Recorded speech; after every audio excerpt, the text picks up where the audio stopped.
Captain Jake Morrison stood on the bridge of the starship Starbound, looking out at the alien world below. The planet looked like a giant red marble floating in space. Its surface was covered with strange cities that looked like they were made of metal and glass. This was Zephyr Prime, home to the Zephyrians, and Jake had never been more nervous in his life. "Captain, we're getting a signal from the planet," said Lieutenant Ben Cooper from his station. "They're ready to meet us." Jake nodded and adjusted his blue uniform. He had been preparing for this moment for 3 years. The Zephyrians were a powerful alien race that humans had been trying to talk to for decades. There had been small fights along the border between human and Zephyrian space. Nothing big, but enough to make everyone worried. Now, finally, the Zephyrians had agreed to meet and talk about peace. "Tell them we'll be down in 1 hour," Jake said. He turned to his team. "Everyone ready?" Dr. Lisa Parker, the ship's expert on alien life, checked her tablet one more time. She was a small woman with brown hair and smart green eyes. "I've studied everything we know about their culture, Captain. They respect strength above everything else. They think being gentle or kind makes you weak." Commander Ryan Torres, their cultural expert, nodded. He was tall with dark hair and had spent years learning alien languages. "The reports say they're warriors from birth. Even their children are trained to fight from a very young age." "This won't be easy." Jake looked at both of them. These were his best people, and he trusted them completely. "Remember, we're not here to fight. We're here to make friends. Humanity needs this peace treaty." As they prepared to go down to the planet, Jake's communicator buzzed. It was Chief Petty Officer Maria Santos from the ship's nursery. "Captain, I'm really sorry, but I have a problem," Maria said, sounding upset. "My assistant got sick and can't watch the children today. I have to go to the medical bay for surgery prep." "There's no one else to watch little Amy." Jake's heart sank. His 2-year-old daughter Amy was on the ship because his wife Kate was on a long mission to another star system. Usually, Maria and her team took great care of Amy and the other crew children. But now, with Maria needed elsewhere and her assistant sick, there was no one. "What about Lieutenant Johnson?" Jake asked. "He's part of the landing team, sir. Everyone else is either on duty or going down to the planet." Jake ran his hand through his brown hair. He couldn't leave Amy alone, but he also couldn't miss this important meeting. The future of human-Zephyrian relations depended on it. "Bring her to my quarters," Jake finally said. "I'll figure something out." 20 minutes later, Maria brought Amy to Jake's room. The little girl had blonde curls like her mother and bright blue eyes like Jake. She was wearing a pink dress with little flowers on it and carrying her favorite stuffed rabbit, Daddy. Amy ran to Jake and hugged his legs. Jake picked her up, kissed her forehead. "Hey there, sweetheart. Daddy has to go to work for a little while. Amy come too?" she asked in her sweet, small voice. Jake looked at Maria. The Zephyrians have never seen human children before. What if bringing her actually helps? Shows them we're not just soldiers. Maria looked worried. "Sir, are you sure? We don't know how they'll react to a child. The meeting is in their main government building. It should be safe. And maybe seeing Amy will help them understand that humans aren't just warriors. We're families too."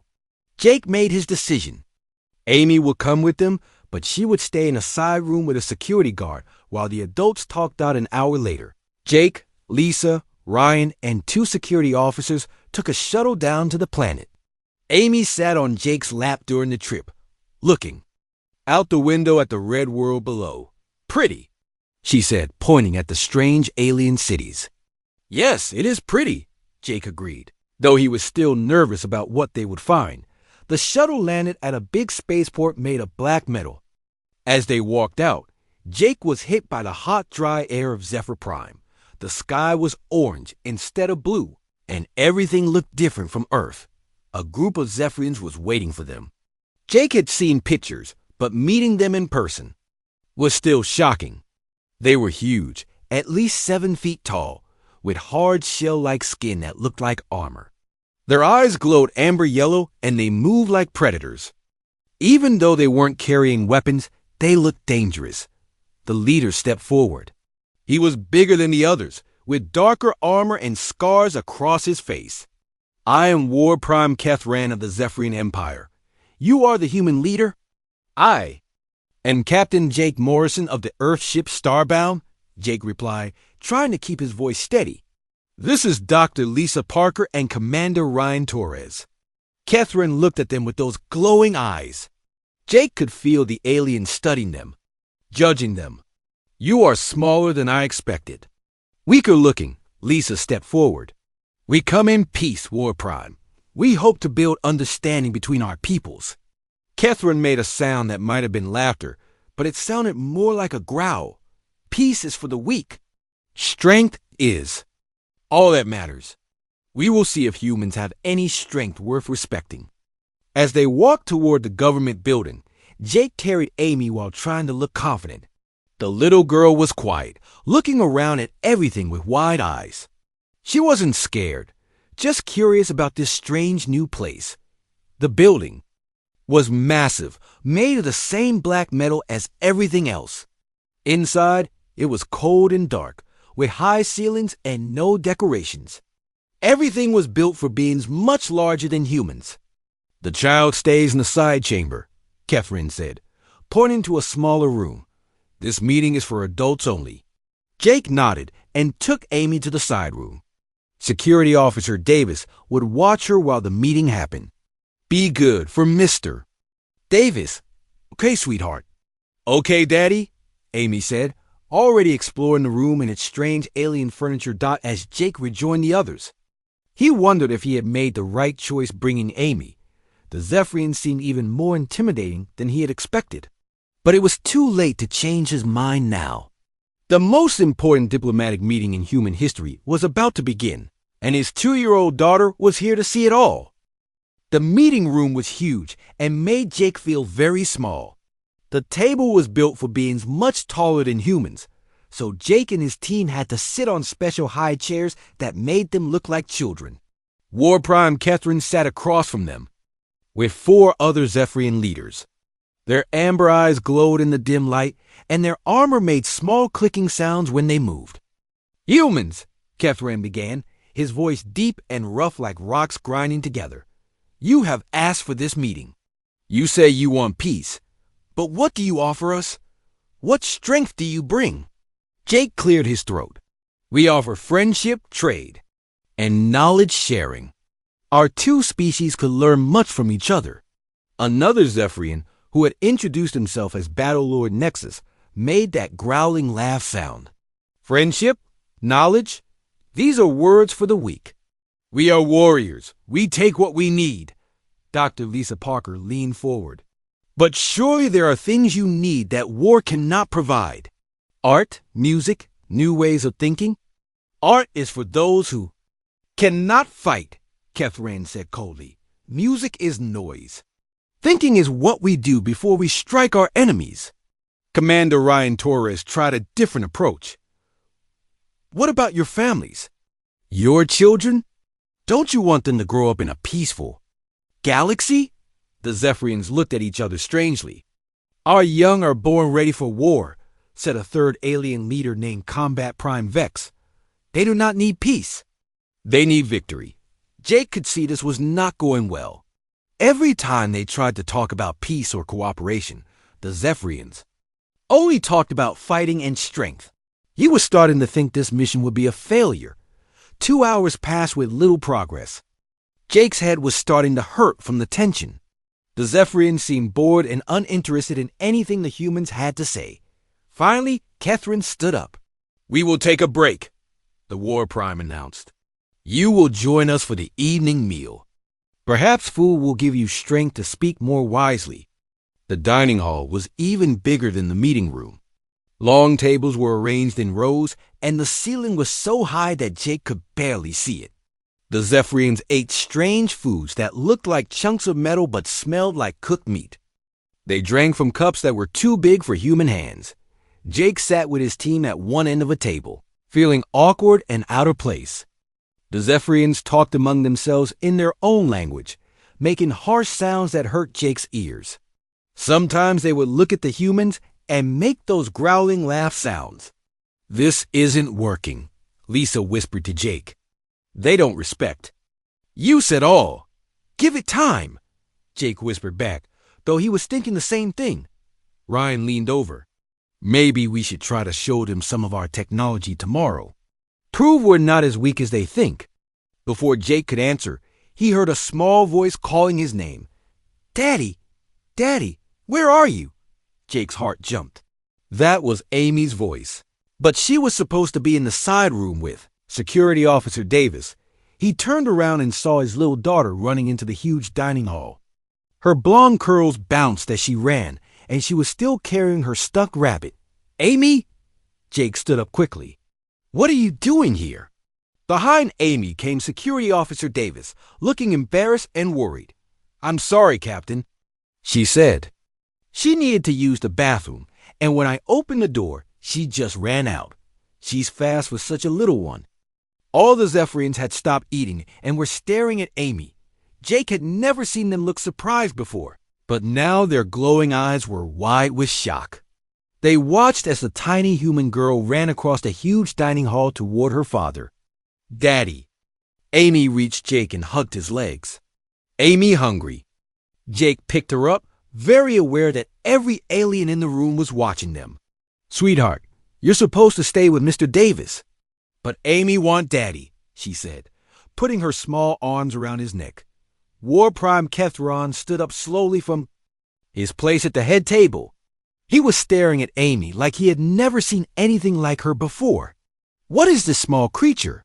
"This is my daughter, Amy," Jake said, holding her protectively. "She's 2 years old." 2 years? Kethron walked closer, his heavy footsteps echoing in the hall.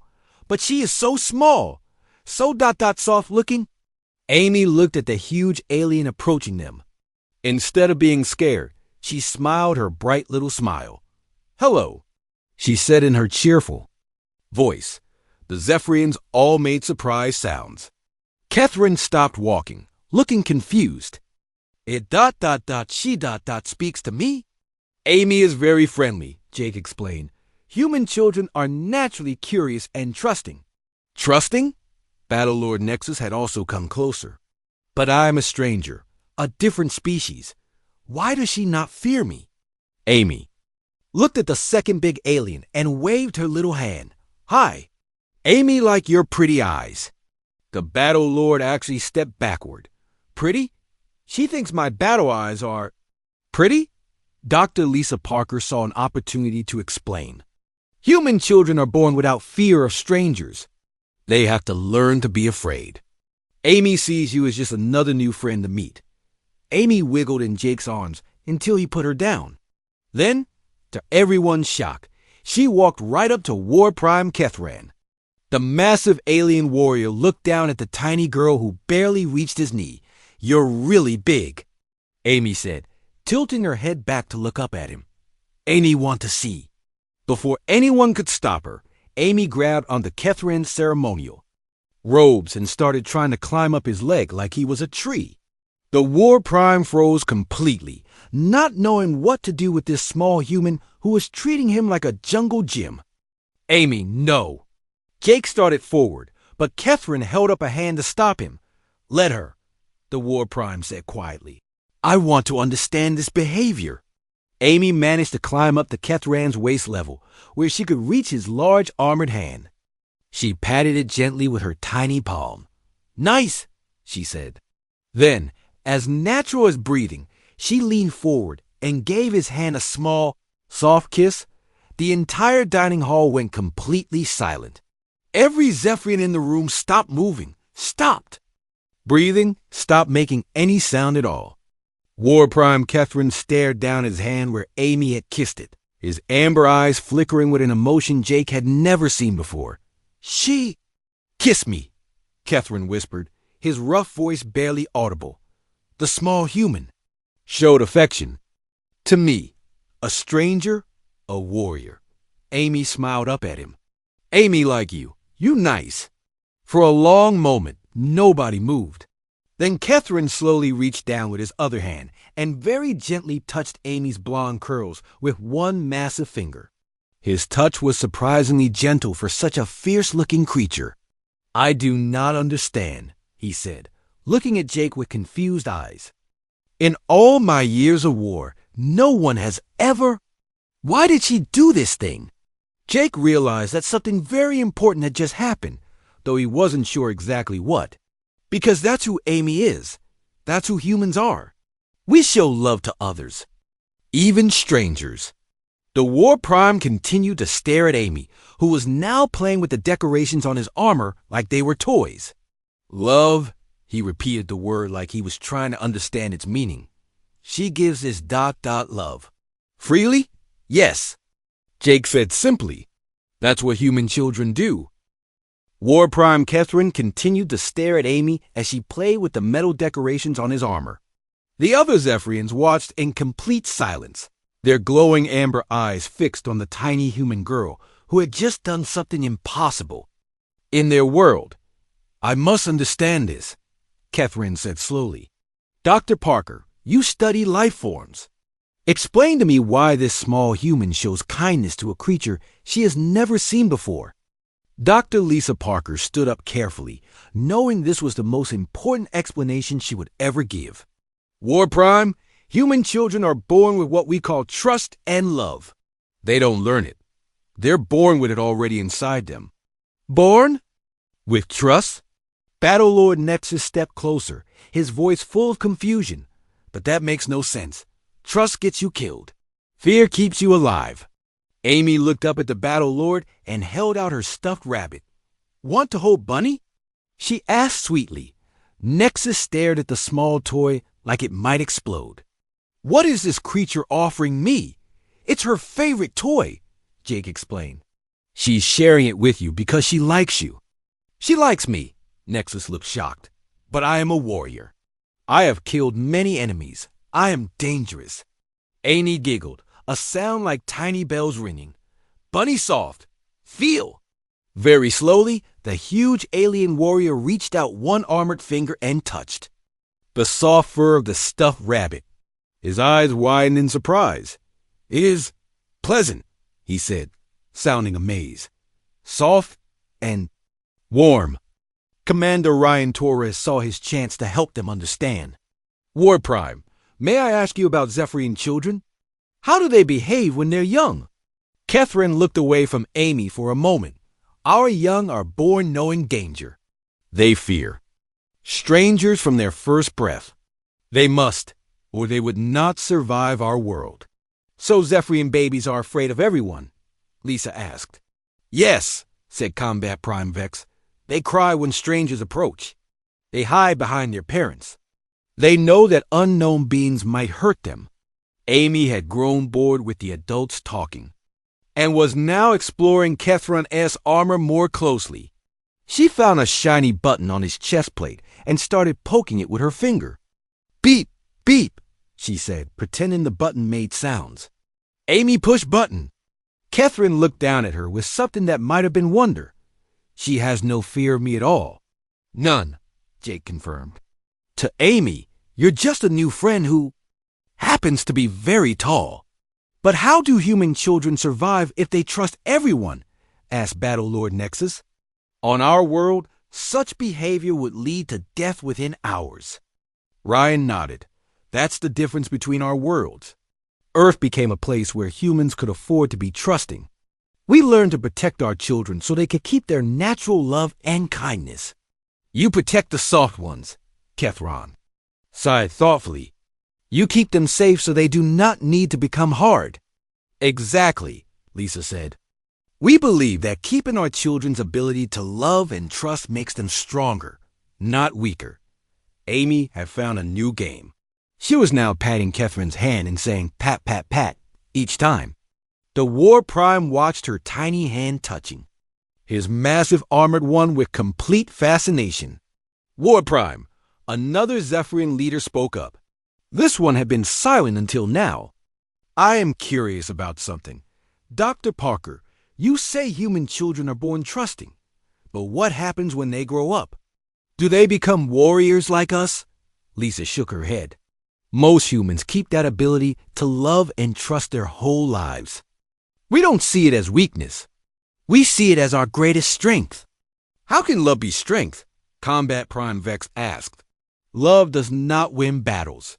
Jake stepped forward. War Prime, may I tell you something about human wars? Catherine nodded, though he was still watching Amy play with his hand. Humans fight very hard when we have to, Jake said. But we don't fight because we love war. We fight because we love our families. We fight to protect children like Amy. Love makes us stronger fighters, not weaker ones. This seemed to surprise all the Zephyrians. They looked at each other with their glowing eyes, making small sounds in their own language. You fight for love. Not for victory? Nexus asked. We fight for victory because we love, Ryan explained. There's a difference. Amy had grown tired of her game and was now yawning. She looked up at Kethran with sleepy eyes. Amy tired. One up. She held up her little arms toward the massive alien warrior. Jake started to move forward, but Kethran was already reaching down. Very carefully, with movements so gentle they seemed impossible for such a large creature. He picked Amy up. Amy settled against his armored chest like it was the most natural thing in the world. She put her thumb in her mouth and closed her eyes, completely comfortable in the arms of a being who could crush her without effort. She trusts me to hold her, Catherine whispered in amazement. She believes I will keep her safe. Of course. She does, Jake said softly. You're being gentle with her, so she knows you're a friend. But I am a killer, Kethran said, his voice full of confusion. I have ended the lives of hundreds of enemies. How can she not sense the violence in me? Because right now, in this moment, you're not being violent, Lisa explained. You're being kind. Amy can feel that kindness, and that's all that matters to her. Amy had fallen asleep in Kethran's arms, her small body completely relaxed against his armor. The War Prime stood very still, afraid to move and wake her. On our world, he said quietly. If I tried to hold a Zephyrian child like this, it would scream and fight to escape. It would fear me even if I meant no harm. That must be very sad, Jake said. Never to have a child trust you enough to fall asleep in your arms. Catherine was quiet for a long moment, looking down at the sleeping little girl. Yes, he finally said. It is very sad. I had not realized how sad until now. Battle Lord Nexus moved closer to see Amy sleeping peacefully. She is so small. So fragile. How do you keep her safe in a dangerous universe?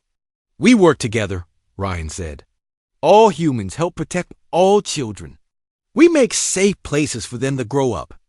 We teach them about danger slowly, when they're old enough to understand. You preserve their innocence, Combat Prime Vex said slowly, like he was learning a new concept. Yes, Lisa nodded. We think innocence is valuable. We think the ability to love without fear is something worth protecting. Catherine adjusted his hold on Amy slightly, making sure she was comfortable. And this innocence, this ability to love, this is what makes humans strong. It's one of the things that makes us strong, Jake said. When humans work together, when we care about each other, we can do amazing things. The War Prime looked around at his fellow Zephyrians, then back down at Amy. Perhaps, he said slowly, we have been thinking about strength in the wrong way. The next morning, War Prime Kethran did something that shocked his own people. He asked to see more human families. Jake couldn't believe what he was hearing as they sat in the meeting room with Amy playing quietly on the floor nearby. You want to meet other human children? Jake asked, making sure he understood correctly. Yes, Catherine said, though he seemed almost embarrassed to admit it. Last night, after the small one fell asleep in my arms, I could not stop thinking. I want to understand if all human young behave like Amy. Battle Lord Nexus looked uncomfortable. War Prime, perhaps we should focus on more important matters. Military strength, territory agreements, resource sharing. But Catherine shook his head. No, Nexus. Yesterday, I learned something that might be more important than all those things combined. I want to see more. Jake smiled and activated his communicator. Starbound, this is Captain Morrison. I need you to send down the families. All of them. 2 hours later, the government building was filled with sounds that had never been heard there before. Human children's laughter echoed through the stone halls. Parents called to their kids in gentle voices. Babies made soft cooing sounds. Zephyrians watched in complete amazement as 10 human families entered the main hall. There were children of all ages, from babies to teenagers, and their parents looked relaxed and happy. Welcome, everyone, Jake announced. I know this is unusual, but our new friends want to learn about human families. Amy ran over to a group of other children and immediately started playing with them. She showed no fear or shyness, just pure joy at having friends to play with. Look at this, whispered Combat Prime Vex to Kethran. They mixed together instantly. The young ones accept each other without question. Dr. Parker brought over Chief Engineer Bob Miller and his 5-year-old son Tommy. War Prime, this is Bob and his son Tommy. Tommy looked up at the massive alien without any fear. Wow, you're really tall. Are you a robot? Kethran knelt down to be closer to Tommy's level, just as he had learned to do with Amy. No, small. Human, I am Zephyrian. What is a robot?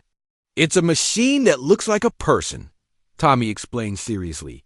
But you're not a machine because you have nice eyes. Machines don't have nice eyes. Bob laughed.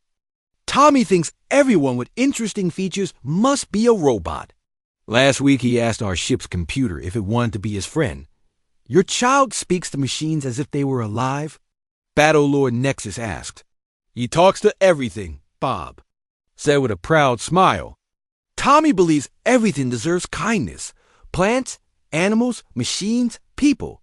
He doesn't see differences the way adults do. Tommy had already lost interest in the adults and was now showing Amy a toy spaceship he had brought. Look, Amy. It makes zoom sounds. Zoom, zoom. Amy clapped her hands as Tommy made the toy fly around. Commander, Torres brought over Lieutenant Sarah Kim and her 3 children. The kids ranged from age 3 to 12, and they all crowded around the Zephyrians with excited curiosity. Are you aliens? Asked the youngest, a little girl named Jenny. We are Zephyrians, Kethran answered patiently. That's a funny name, said the middle child, 8-year-old Mike. I'm Mike. Want to see my drawings? Before anyone could answer, Mike had pulled out a tablet and was showing the aliens his artwork.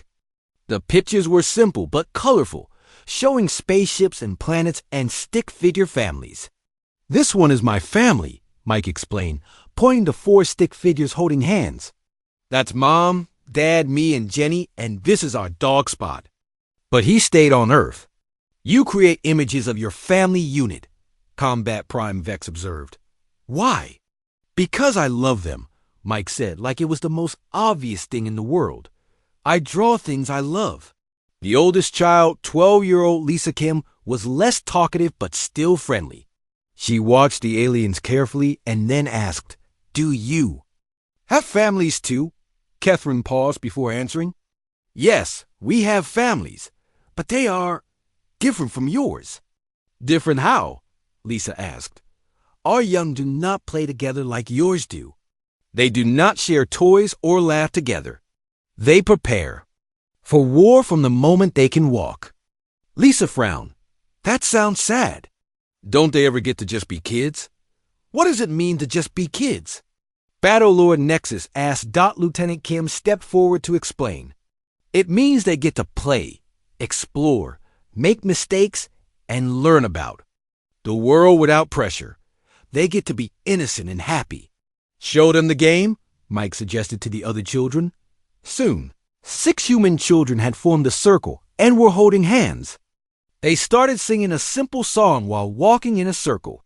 Amy tried to join in, though she didn't know all the words. Ring around the rosy, pocket full of posies, ashes, ashes, we all fall down. At the end of the song, all the children fell down laughing. including Amy, who giggled so hard she got the hiccups. The Zephyrians stared at this display with complete confusion. What was the purpose of that activity? Asked Combat Prime Vex. Fun, said Tommy. It's just fun. Fun? Catherine repeated the word like he was trying to understand its meaning. Yeah, fun. Like playing games and laughing and being happy. Jenny. Explain. Don't you know about fun? The Zephyrians looked at each other uncomfortably. We know about victory celebrations, Battle Lord Nexus said slowly. When we win battles, we celebrate. But what about when you're not fighting? Asked 12-year-old Lisa. What do you do for fun then? There was a long silence. Finally, Catherine admitted. We prepare for the next battle. That's terrible, said Mike with the honest directness that only children have. You need to learn how to have fun. Can you teach us? Catherine asked, surprising everyone, including his own people. The children looked at each other and grinned. Sure, they said together. For the next hour, the most powerful warriors in the Zephyrian Empire learned human children's games. They played simple singing games, learned to clap their hands in rhythm, and even tried to play tag, though they were too big and slow to be very good at it. Amy appointed herself as Catherine's special teacher. She showed him how to pat a cake, how to play peekaboo, and how to make funny faces. Each time he did something right, she would clap and say, "Good job," in her sweet little voice. I do not understand, Combat Prime Vex said to Dr. Parker as they watched Catherine awkwardly trying to clap along with a children's song. What is the strategic value of these activities? There isn't one, Lisa admitted. That's the point. Sometimes the most important things in life have no strategic value at all. They just make you happy. Happy, Vex repeated, like he was testing how the word felt in his mouth. Yes, joy, contentment, love, laughter. These are things that make life worth living, not just surviving. Meanwhile, some of the human parents were having their own conversations with the aliens. Chief Engineer Miller was explaining to Battle Lord Nexus how he read bedtime stories to Tommy every night. You telling tales before he sleeps? Nexus asked. Stories about brave heroes, magical places, and amazing adventures. It helps him dream good dreams and feel safe and loved. Our young sleep alone in silence, Nexus said quietly. We believe it makes them stronger. Maybe, Bob said. Gently, but it also makes them lonelier. At the end of the day, as the families prepared to return to the ship, something extraordinary happened. Little Amy ran up to Kethran and hugged his leg tightly. Amy loves Kethran, she announced in her clear little voice. Kethran is Amy's friend.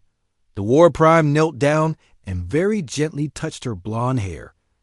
And I love Amy too, he said, his rough voice full of wonder at his own words. It was the first time in his life that the greatest warrior of the Zephyrian Empire had ever said the word love and meant it. 3 days later, War Prime Kethran made an announcement that shocked both his own people and the humans. He called a special meeting in the Great Hall where Amy had first kissed his hand. I have made a decision, Kethran said, his deep voice carrying across the room. I want to learn how to raise children the human way. Battle Lord Nexus stood up quickly. War Prime, what are you saying?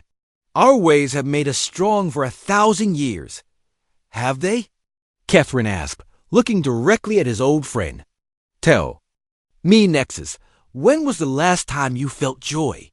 When was the last time you laughed? When was the last time someone hugged you just because they loved you? Nexus opened his mouth, but no words came out. He looked confused and sad. I thought so, Kethran said gently. Yesterday, a small human child told me she loved me. It was the most powerful feeling I have ever experienced. More powerful than any victory in battle. Amy was sitting on Jake's lap, listening to the big aliens talk.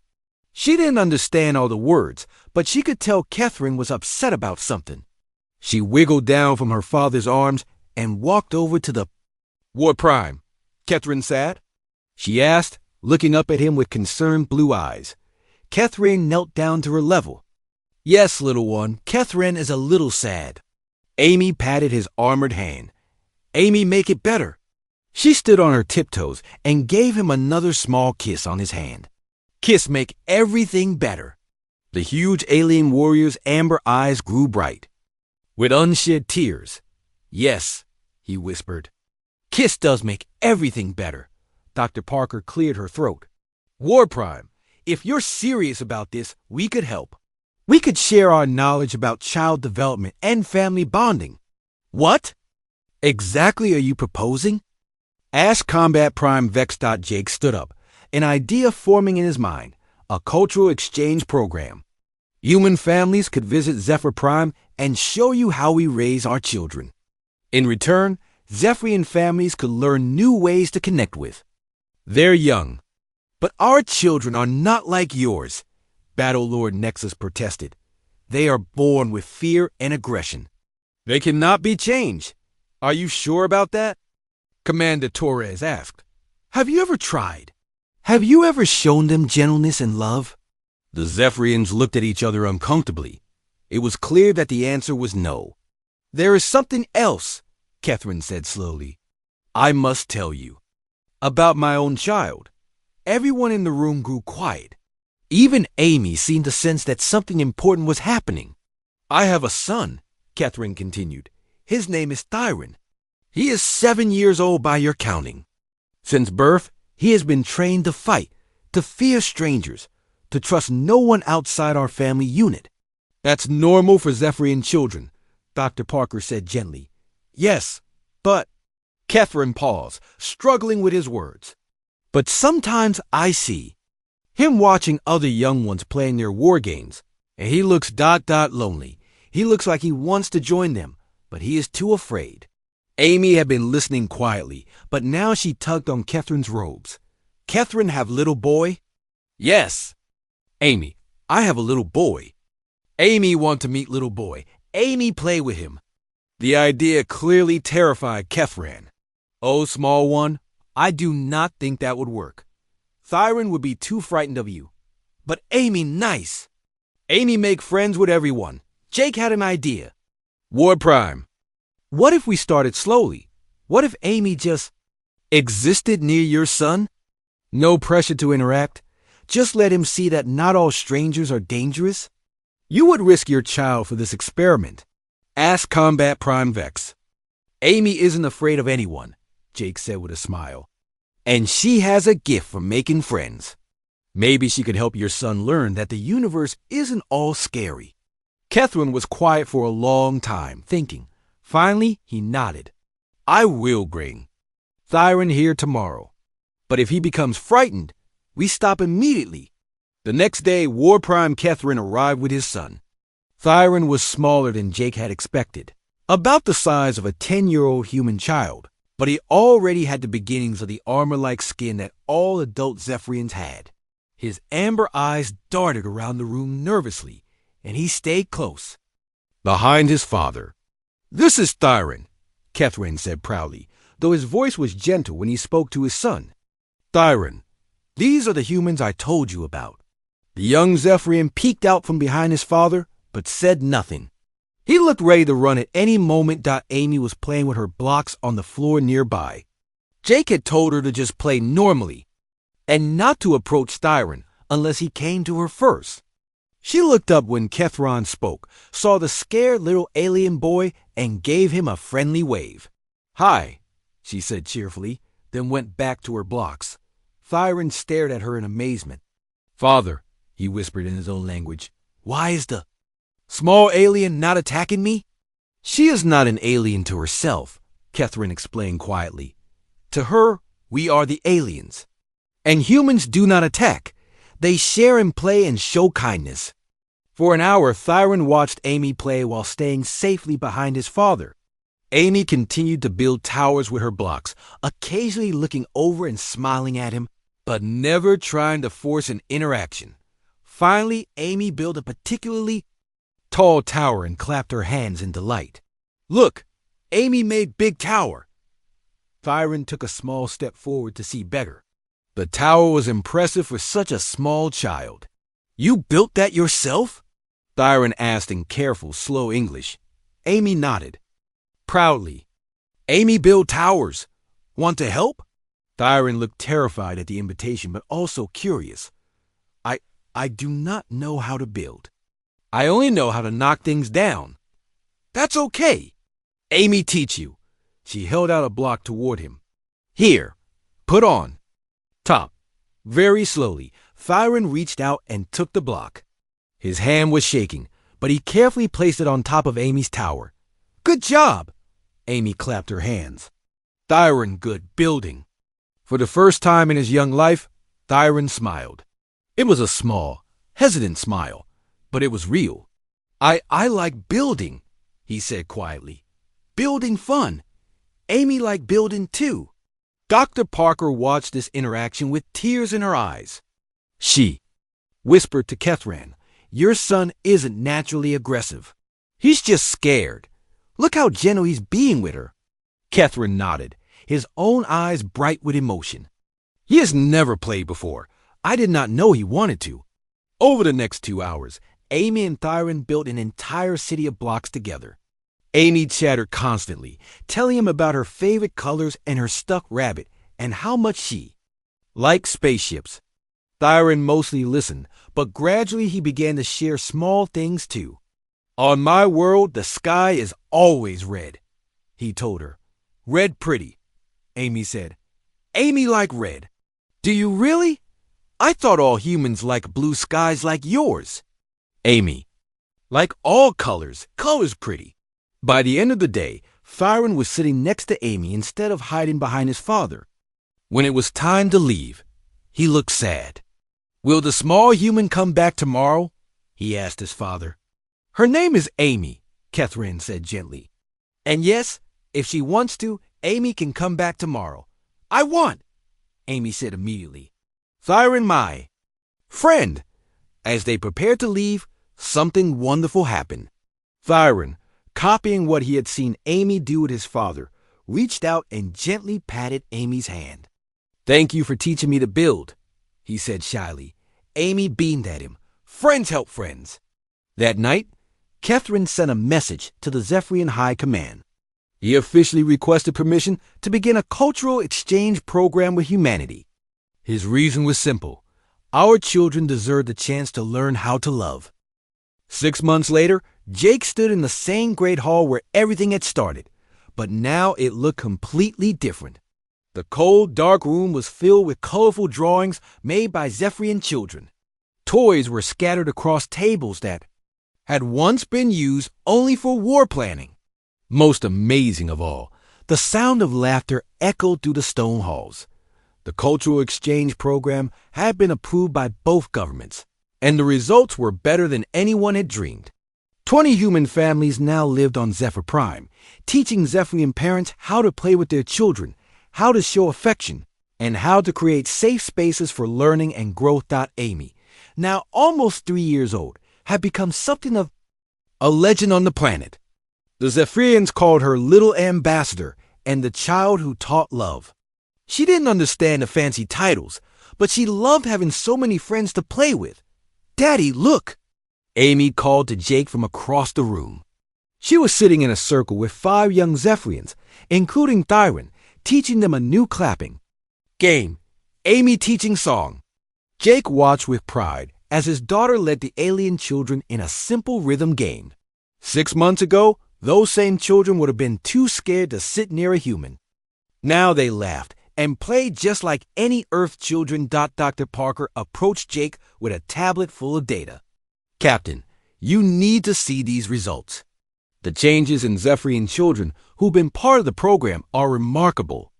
Jake looked at the charts and graphs. "What am I looking at, Lisa?"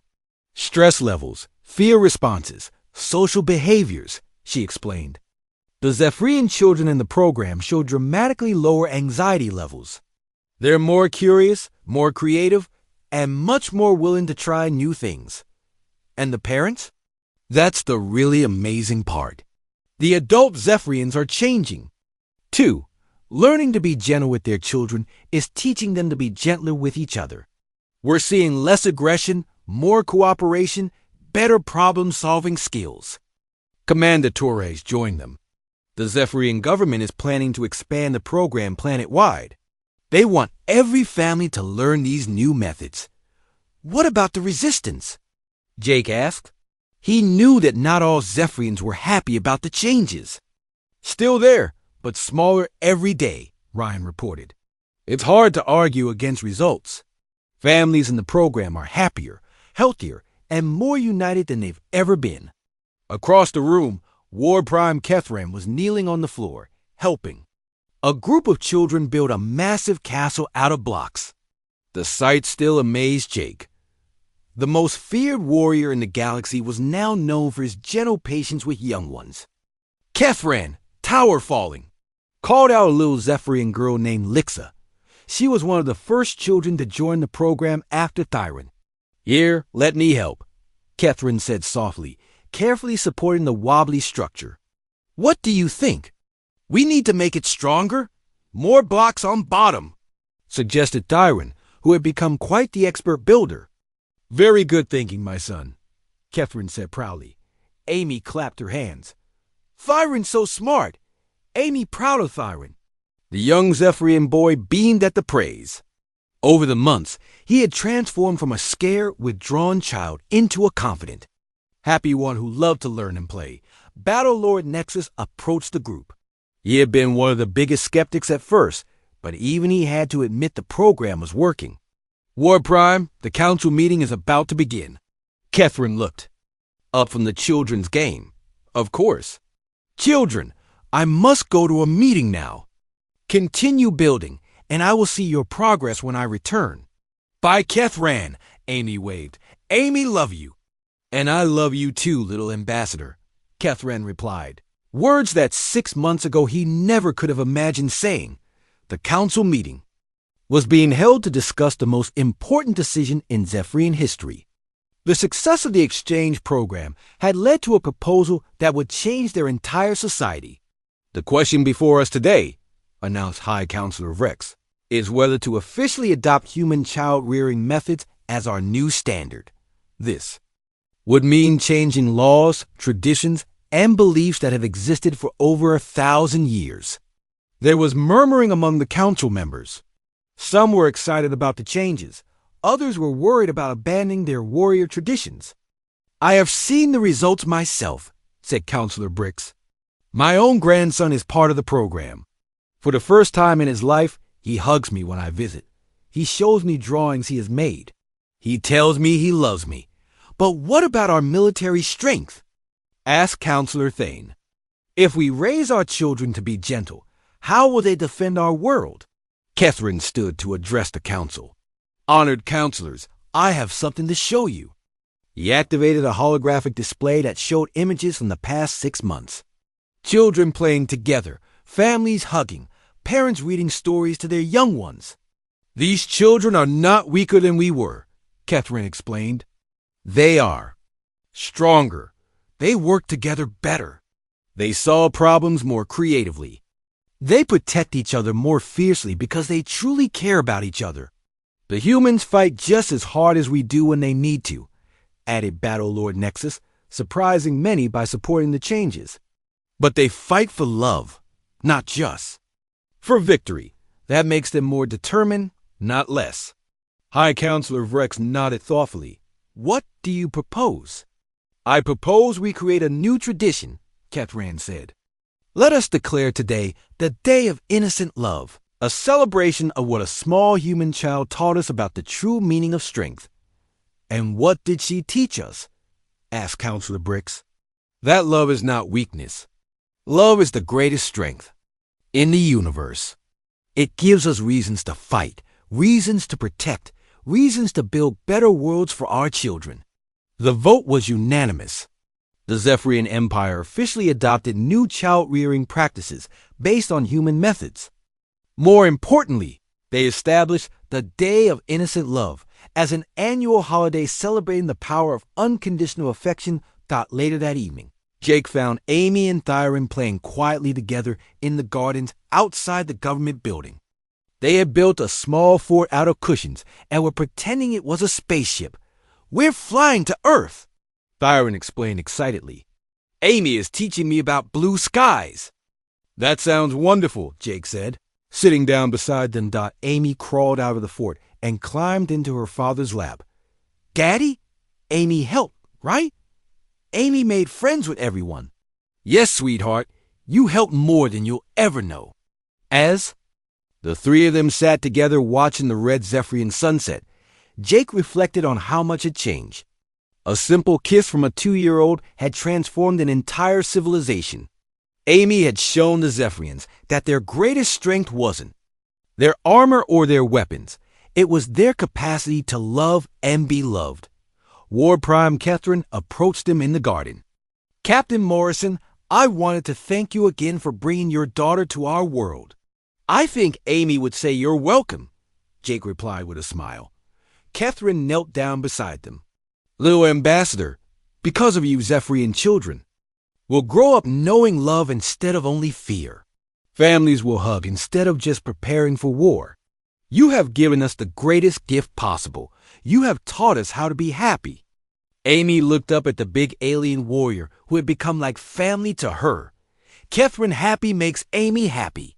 That's what friends do." "Yes," Catherine said, his amber eyes warm with affection. "That is exactly what friends do." As they watched the stars come out in the alien sky, Jake knew that this was just the beginning. The friendship between humans and Zephyrians will grow stronger with each passing year. Built on the foundation of a little girl's innocent love, Amy had kissed a stranger's hand 6 months ago, and in doing so, had changed the galaxy forever. She had proven that sometimes the smallest gestures can have the biggest impact, and that love truly is the strongest force in the universe.